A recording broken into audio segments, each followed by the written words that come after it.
Assalamualaikum warahmatullahi wabarakatuh. Selamat berjumpa kembali. Hari ini kita akan belajar bersama. Pelajaran yang akan kita bahas adalah tentang sel dan klasifikasi sel.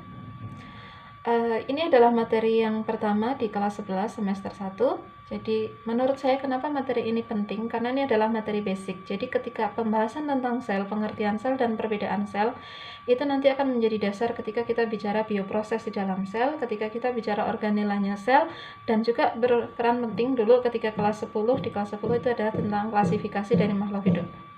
Oke, banyak orang yang mengabaikan mungkin ya, bukan mengabaikan, kurang menekankan tentang hal ini, sehingga ketika bicara tentang klasifikasi kadang bagian ini suka terlupakan, padahal itu impact-nya nanti sangat besar, apalagi kalau kita sudah bicara molekuler, karena proses reaksi nanti akan sangat berbeda. Kita kembali ke awal.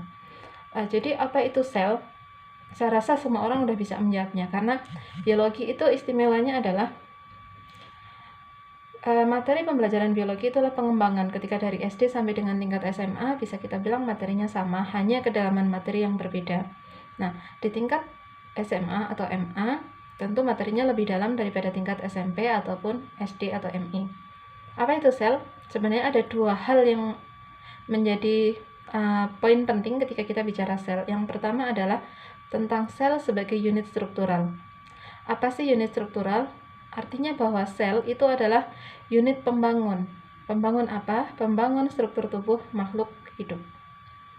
Maka ada namanya teori struktural sel, bahwa setiap makhluk hidup tersusun dari sel. Kemudian yang penting kedua dari definisi sel adalah unit fungsional. Apa sih fungsional? Ini terkait dengan faal atau fisiologi atau kerja dari organ-organ tubuh. Kita semua tahu bahwa tadi yang pertama makhluk hidup semuanya tersusun dari sel. Nah, bagaimana makhluk hidup bisa beraktivitas? Itu sebenarnya dimulai dari aktivitas sel. Manifestasi aktivitas makhluk hidup sebenarnya sudah ditunjukkan dari aktivitas sel, baik itu ketika bernafas. Makhluk hidup salah satu cirinya adalah bernafas atau membutuhkan oksigen. Apakah sel juga membutuhkan oksigen? Iya. Dalam proses nanti kita dipelajari lebih lanjut di organela sel, di sana ada proses respirasi yang membutuhkan oksigen. Kemudian yang kedua, ciri makhluk hidup berkembang biak, dan sel juga berkembang biak dengan cara membelah diri.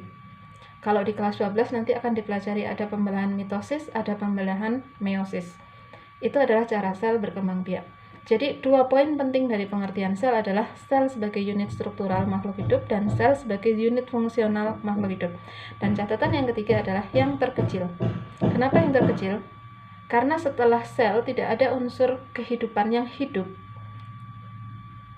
lebih kecil daripada sel. Jadi kalau kita bicara virion gitu, virion itu kan tubuhnya virus, dia bukan makhluk hidup, tetapi peralihan dari benda mati ke makhluk hidup, atau kita bicara prion gitu, lebih kecil. Tapi kalau dalam tubuh makhluk hidup, yang terkecil adalah sel. Walaupun di sana ada molekul, molekul itu adalah unsur organik, bukan unsur hidup. Artinya dia molekul organik nanti akan membentuk unsur kehidupan, tapi dia belum mempunyai ciri-ciri sebagai makhluk hidup sebagaimana ciri yang dimiliki oleh sel. Itu yang dimaksud dengan sel. Yang kedua, ketika kita mau bicara tentang sel, yang terpenting adalah kemampuan untuk membedakan tentang dua kelompok sel.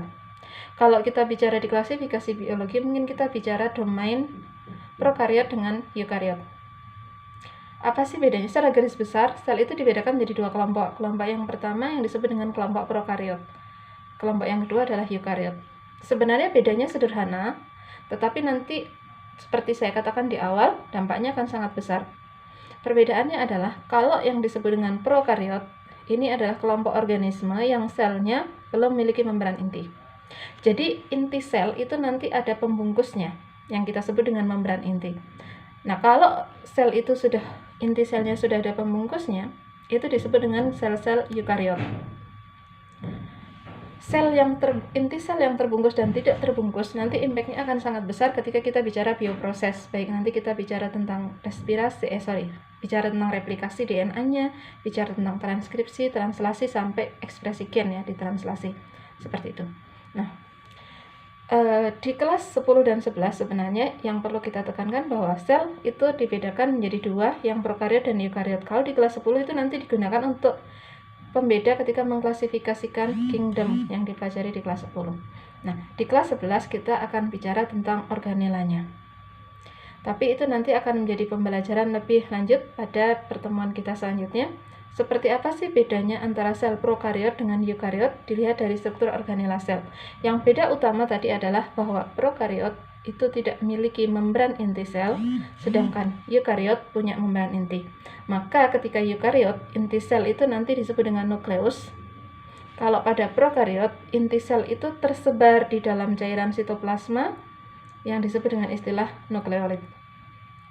Mungkin itu dulu yang bisa saya sampaikan untuk kali ini. Nanti kita akan bahas lagi tentang organela sel yang prokariot dan eukariot, bedanya apa, bagaimana bioproses yang ada di dalamnya. Terima kasih. Assalamualaikum warahmatullahi wabarakatuh.